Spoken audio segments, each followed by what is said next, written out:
حتى أهل البدع والأهواء، أهل البدع العقائدية وأهل البدع السياسية.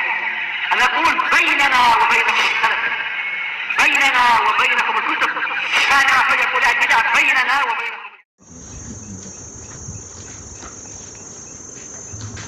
Bismillahirrahmanirrahim. Qala Syekh Al-Rasyid rahimahullahu ta'ala. Kembali kepada firman Allah Ta'ala yang disebutkan oleh Ibnu Taimiyah rahimahullah. Qauluhu kataba rabbukum ala nafsihir rahmah wa huwal ghafurur rahim. Ini sebenarnya adalah apa? Dua ayat, tetapi di sini pembatasnya hilang. Kataba rabbukum ala nafsihir rahmah. Rabb kalian menetapkan terhadap dirinya itu rahmat, yaitu mewajibkan dirinya untuk merahmati para hamba.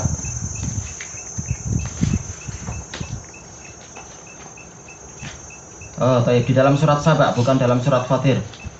Wa ma atainahum min kutubi yadrusunaha wa ma arsalna qablaka min nadhir. Yaitu di dalam surat Saba ayat yang ke-44. Untuk yang masalah tadi, bahwasanya mereka tidak mendapatkan, belum pernah mendapatkan pengetahuan tentang perkara-perkara gaib itu.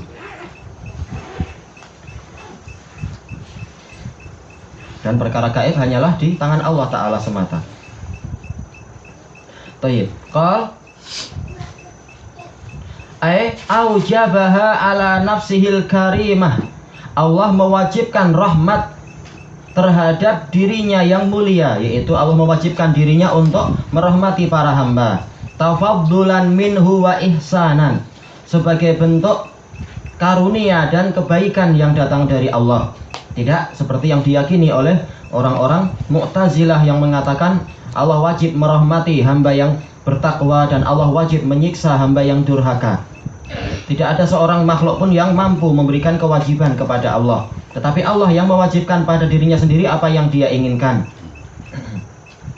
Qal kama fi sahihaini min hadithi Abi Hurairah radhiyallahu anhu qala Rasulullah sallallahu alaihi wasallam, innallaha lamma khalaqal khalqa kataba kitaban indah. Sesungguhnya Allah manakala menciptakan makhluk, Dia menulis suatu kitab di sisinya, fauqal arsh, di atas arsh. Inna rahmati taghlibu ghadabi. Sesungguhnya rahmatku itu mengalahkan kemurkaanku. Ini menunjukkan, kata Syekhul Islam dalam Majmu'ul Fatawa, bahwasanya sifat Allah itu bertingkat-tingkat. Tidak seperti yang diyakini oleh orang-orang Asy'ariyah. Sifat Allah adalah satu kesatuan, tidak ada yang lebih utama satu sama lain. Bahkan dalil-dalil menunjukkan sifat Allah itu bertingkat-tingkat. Seperti ini, rahmat Allah mengalahkan kemurkaannya. Juga seperti apa? Al-izzu izari wal kibriya uridai. Bahwasanya kebesaran adalah selendangku, sementara kemuliaan adalah sarungku, yaitu kain pelikat kalau untuk bahasa kita. Syekhul Islam mengatakan sudah ma'ruf di dalam apa? Di dalam lughah Arabiyah bahwasanya rida itu lebih mulia daripada izar. Dia diletakkan di atas, dan ini ma'ruf di kalangan orang Arab. Sementara Allah Ta'ala telah mengungkapkan kedua sifat tadi dengan apa? Ungkapan yang ma'ruf di kalangan orang Arab. Ini menunjukkan bahwasanya al-kibriya itu lebih tinggi daripada apa? Al-iz. Demikian pula di dalam masalah kalamullah, kita sudah melewati kalamullah sendiri mutafadil, yaitu bertingkat-tingkat.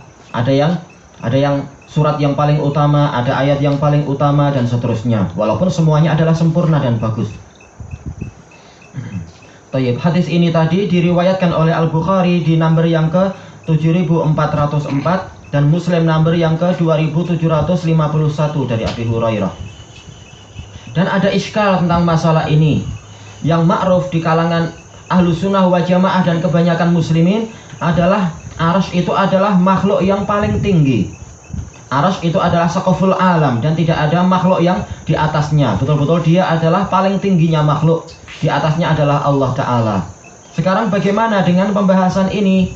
Bahwasanya Allah menulis suatu kitab, dan kitab itu ada di atas arsy di sisi Allah. Bagaimana pembahasannya? Kalau Ibnu Hajar beliau mentakwil mengatakan fauk di sini adalah di bawah arsy. Tetapi ini takwil yang susah. Bagaimana mungkin fauk itu kita pahami dengan di bawah? Ma'ruf yang namanya fauk adalah di atas. Bahkan dia lebih tinggi daripada ala secara umum. Kalau ala itu masih seringnya adalah menempel. Tapi kalau fauk itu boleh dimaknakan tidak menempel. Dan hanya Allah yang tahu hakikatnya. Lalu bagaimana cara kita menjamak? Karena sekian banyak dalil memang mengisyaratkan bahwasanya makhluk yang tertinggi adalah arsy. Yang lain-lain semuanya di bawah dia. Sementara sekarang ada suatu kitab. Jelas kitab ini adalah apa? Adalah makhluk Allah. Allah menulis tulisan di dalam suatu kitab. Dan dia itu bukan sifat Allah. Tentang kitab ini seperti apa? Lauhul Mahfuz, dia bukan sifat Allah, tapi dia adalah suatu kitab makhluk. Hanya saja di dalamnya tertulis kalam Allah. Dijelaskan oleh Syekhuna Kamal Al-Adani rahimahullahu ta'ala, penjelasannya yaitu menukilkan dari ucapan para ulama yang lain adalah bahwasanya arsy itu jangan dibayangkan seperti bola yang tidak memiliki apa-apa, tapi arsy gambaran umum untuk di dunia, raja di dunia. Arsy itu masih memiliki apa? Memiliki pegangan kanan kiri, bahkan terkadang memiliki apa? Memiliki sandaran dan sebagainya. Dan arsy-nya Allah jelas lebih bagus dan lebih sempurna daripada arsy-arsy yang lain. Maka boleh jadi bahwasanya kitab tersebut memang ada di atas tempat yang namanya sarir. Arsy adalah sarir, yaitu di atas katil itu. Sementara di atasnya masih apa? Masih ada bagian-bagian arsy. Jadi tetap arsy itu sebagai makhluk yang tertinggi. Dan hakikat yang sebenarnya hanya Allah yang tahu. Tayyib. Qala rahimahullahu ta'ala al-hadis sampai akhir hadis. Fal kitabul madhkuru fil ayah huwal ijabu ala nafsihi subhanahu wa ta'ala. Maka alkitab yang disebutkan dalam ayat tadi, kataba rabbukum, kataba, itu yang dimaksud adalah pewajiban. Bukan menulis, tetapi pewajiban. Allah mewajibkan terhadap dirinya sendiri subhanahu wa ta'ala. Wa kadzalika ma warada fil hadis. Demikian pula lafaz yang datang di dalam hadis. Wa haqqul ibadi 'ala Allah. Hak hamba terhadap Allah. Maksudnya adalah Allah mewajibkan terhadap dirinya sendiri untuk tidak menyiksa hamba yang tidak menyekutukan dengan Allah sedikit pun atau sesuatu apapun. Hakun di sini maksudnya adalah wajibah. Kewajiban yang dibebankan oleh Allah pada dirinya sendiri untuk dia karuniakan kepada hamba yang dia inginkan. Hadis diriwayatkan oleh Al-Bukhari nomor yang ke-2856, Muslim nomor yang ke-30 dari Mu'adz radhiyallahu anhu. Tafaddala minhu tafaddulun barangkali ya masdar. Tafaddulun minhu subhanahu wa ta'ala wa ihsan. Itu adalah karunia dan kebaikan dari Allah.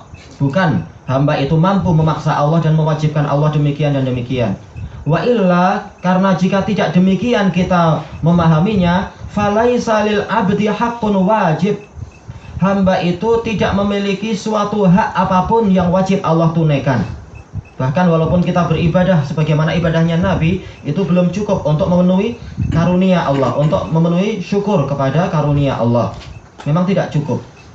Karunia Allah jauh lebih besar daripada apa yang mampu dilakukan oleh seorang hamba di dalam beribadah dan mensyukuri. Kahakil makhluqi alal makhluk, seperti hak makhluk terhadap makhluk. Sementara sekarang tidak mungkin kita punya hak terhadap Allah, itu tidak mungkin. Tapi apa? Allah itulah yang mewajibkan dirinya untuk melakukan ini dan itu demi sang hamba yang dia sayangi tadi. Kama taz'umuhul mu'tazilah, sebagaimana yang disangkakan atau dinyatakan oleh Mu'tazilah. Allah wajib demikian, Allah haram demikian, tidak boleh demikian, dan seterusnya. Fa innal Mu'tazilah taz'umu annahu wajibun alaih. Karena Mu'tazilah menyatakan bahwasanya hal itu wajib bagi Allah, wajib terhadap Allah, bil qiyasi alal makhluk. Karena apa? Mereka mengkiaskan keadaan Allah itu seperti keadaan makhluk. Jadi sebenarnya siapa yang melakukan tasbih? Mu'tazilah itu yang melakukan tasbih, menyerupakan Allah dengan makhluk, menggambarkan demikian-demikian, gambaran yang ma'ruf di kalangan makhluk. Sementara kalau kita mengatakan maknanya demikian, adapun hakikatnya hanya Allah yang tahu, hakikat kenyataannya. Tapi secara makna bahasa Arab demikian. Baik, qal wal adillatu taruddu qaulahum alaihim. Dan dalil-dalil itu telah membantah perkataan mereka terhadap mereka sendiri. Wa tubtilu qaulahum, dan membatalkan perkataan mereka. Wa tadullu ala ma alaihi ahlus sunnati wal jamaah, dan dalil-dalil itu menunjukkan keyakinan yang ahlus sunnah wal jamaah berpegang di atasnya atau berada di atasnya. Wahwa, yaitu annal abda la yastaujibu ala Allahi bisa'yihi najatan wala falaha, bahwasanya hamba itu dengan upayanya sendiri dia tidak akan mampu mewajibkan terhadap Allah suatu keselamatan ataupun keberuntungan. Wala yadkhulu ahadunil jannah bi amalih, dan tidak ada seorang pun yang mampu masuk surga dengan amalannya, yaitu semata-mata dengan hasil dia bekerja pembayarannya adalah surga. Ini tidak mungkin. Tapi dia sekedar sebab yang Allah melihat dan Allah Ta'ala menghitung ini layak, walaupun amalan kita itu terlalu kecil dibandingkan dengan harga surga. Wa yaqulun, ahlu sunnah wa jamaah mengatakan, innallaha subhanahu huwallazi kataba ala nafsihi rahmah, sesungguhnya Allah subhanahu, dia itulah yang mewajibkan terhadap dirinya sendiri rahmat. Wa aujabal haqqa lam yujibhu alaihi makhluqun, dan Allah mewajibkan suatu hak yang tidak diwajibkan oleh makhluk terhadap dirinya. Tidak mungkin makhluk mampu menuntut Allah, memaksa Allah dan sebagainya. Khilafan lil Mu'tazilah, berbeda dengan para Mu'tazilah. Qala ba'duhum, sebagian dari mereka mengatakan, kita tidak tahu siapa ini, tapi ini adalah ucapan mereka. Malil ibadi haqqun alaihi wajibun kalla wala sa'yun ladaihi dha'i'u. Oh, ini harusnya titik biar tidak dikira bahwasanya ini kalam Mu'tazilah. Ini bahkan apa, kalam yang dinukilkan oleh Imam Ibnul Qayyim, kalam yang jayyid, kalam ahlus sunnah, mengatakan hamba itu tidak memiliki hak sedikit pun terhadap Allah, perkara yang wajib terhadap Allah. Kalla, sama sekali tidak ada. Tetapi juga tidak ada upaya yang dia itu tersia-sia di sisi Allah. Kita tidak mewajibkan Allah membayar kebaikan kita yang tidak seberapa ini, tapi sekecil darah pun Allah tidak akan menyia-nyiakan kebaikan kita. Jadi semuanya adalah kebaikan Allah, bukan karena Allah wajib demikian dan demikian. In udzibu fa bi adlihi au nu'imu fa bi fadlihi wa huwal karimul wasi'u. Kalau hamba itu disiksa, maka itu adalah dengan keadilan Allah, karena mereka yang membuat kedurhakaan. Dan kalau mereka diberi nikmat, maka itu adalah dengan karunia Allah. Dan Allah itulah yang maha dermawan, lagi maha luas pemberian. Qala Syekh Taqiyuddin Ibnu Taimiyah rahimahullah, kaunul muti'i yastahiqul jaza, kondisi bahwasanya orang yang taat itu berhak mendapatkan pahala atau pembalasan, huwa istihqaqu in'am wa fadl, maksudnya adalah hak yang mana itu adalah pemberian nikmat dari Allah dan karunia dari Allah. Wa laisa huwa istihqaqu muqabalah, bukanlah dia itu hak pembayaran. Kita tidak mampu membayar kebaikan Allah. Bagaimana nanti kita menuntut Allah membayar kita? Belum sebanding sama sekali. Jadi bukan muqabalah, tapi semata-mata fadl dari Allah. Muqabalah ini pembayaran. Pembayaran, upah. Kama yastahiqul makhluqu alal makhluk, sebagaimana makhluk itu berhak terhadap makhluk yang lain. Sementara kita dengan Allah lain keadaannya, jauh berbeda. Baik. Kalam Syekhul Islam ini kita tidak tahu karena kitab beliau banyak yang hilang. Kitab beliau lebih dari berapa? Lebih dari 200 kitab. Sebagiannya hilang. Tetapi kalam ini dinukilkan oleh Syekh Sulaiman bin Abdullah bin Muhammad Al-Syekh di dalam Taisirul Azizil Hamid, muka surat muka surat yang ke-46. Wa hadza kama fi hadis. Ucapan tadi, yaitu ucapan penyair dan kalam Syekhul Islam, ini seperti di dalam hadis, lau azzaballahu ahla samawatihi wa ahla ardih. Seandainya Allah menyiksa seluruh penduduk langitnya dan penduduk buminya, semuanya milik Allah, dan hamba itu sekedar apa? Sekedar tinggal di situ dengan karunia Allah gratis. Tayyib. La azabahum wa huwa ghairu zalimin lahum. Niscaya Allah itu menyiksa mereka dalam keadaan dia tidak menzolimi mereka. Walau rahimahum, seandainya Allah merahmati mereka, lakanat rahmatuhu khairal lahum. Niscaya rahmatnya itu lebih baik untuk mereka, jauh lebih baik daripada amalan mereka. Tidak sebanding amal soleh kita dibandingkan dengan rahmat Allah, belum lagi karunia-karunia yang lain dan sebagainya. Ya, hadis ini diriwayatkan oleh Imam Ahmad dari Zaid bin Sabit dan dihasankan oleh Imam Al-Wadi'i dalam Al-Jami'us Shahih nomor yang ke 416. Imam Ahmad, anak tidak merujuk kembali nomor ke berapa ini. Tapi kalau di Sahih, di Jami'us Shahih 416. Baik.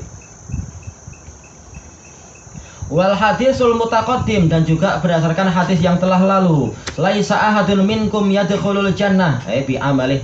Tidak ada seorang pun dari kalian yang masuk surga dengan amalannya. Maksudnya adalah dengan pembayaran amalan dia, tapi semata-mata karunia Allah, dan karunia Allah sebabnya adalah dengan apa? Amalan kita semampunya itu. Hadis diriwayatkan oleh Bukhari nomor yang ke 5673 dan Muslim nomor yang ke 2816 dari Abi Hurairah. Wa hadzal hadits la yunafi qaulah, dan hadis ini tidak meniadakan firman Allah Ta'ala, jazaa'an bima kanu ya'malun. Mereka masuk surga itu sebagai balasan dengan apa yang dulu yang mereka kerjakan. Sama-sama ba, tetapi ba-nya lain. Fa inna Rasulullah sallallahu alaihi wasallam nafa ba'al muqabalah wal mu'adalah. Karena Rasulullah SAW itu hanya meniadakan bak pembalasan dan mu'adalah, yaitu kesetaraan. Kita telah amal soleh yang beratnya 1 kilogram, balasannya harus juga emas 1 kilogram. Nggak ada semacam itu. Ini mu'adalah, yaitu penimbangan.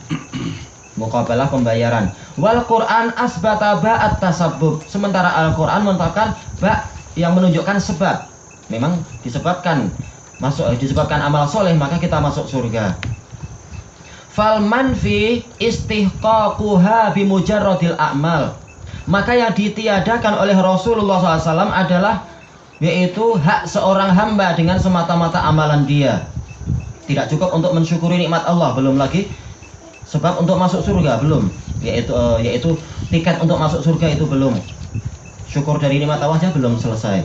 Tayyib, wa kaunul a'mali samanan, dan kondisi bahwasanya amalan itu sebagai harganya, wa iwadon sebagai pengganti laha, yaitu pengganti untuk hanya kembali kemana ya, pengganti untuk apakah amalan lagi? Kama taz'umuhul mu'tazilah, sebagaimana yang dinyatakan oleh Mu'tazilah. Kalimat yang lebih bagus disebutkan Syekhul Islam, yaitu surga sebagai iwat terhadap amalan, yaitu surga sebagai ganti dari amalan kita. Ini yang ditiadakan. Wal musbat, sementara yang ditetapkan adalah kaunuha sababan lidukhulil jannah. Keadaan amalan itu sebagai sebab untuk masuk surga. Bi taufiqihi wa hudah, dengan taufik Allah dan petunjuknya. Kita mampu beramal soleh itu pun dengan taufik dari Allah. Allah menggerakkan hati kita dan memudahkan sarana-sarananya. Jadi kita yang terus-menerus hutang jasa kepada Allah. Bagaimana dikatakan Allah harus membalas kebaikan kita ini? Kebaikan kita ini dari Allah sendiri. Ayat ilahuna wallahu a'lam. Baik, syairi tadi Ibnu Qayyim kalam. Ibnu Qayyim menukilkan itu di dalam ada wadawa, kita lewati dulu, tapi insya Allah kita ulang lagi pencariannya. Beliau sendiri tidak mengucapkan itu sendiri, tapi menukil. Insya Allah kita coba lihat lagi.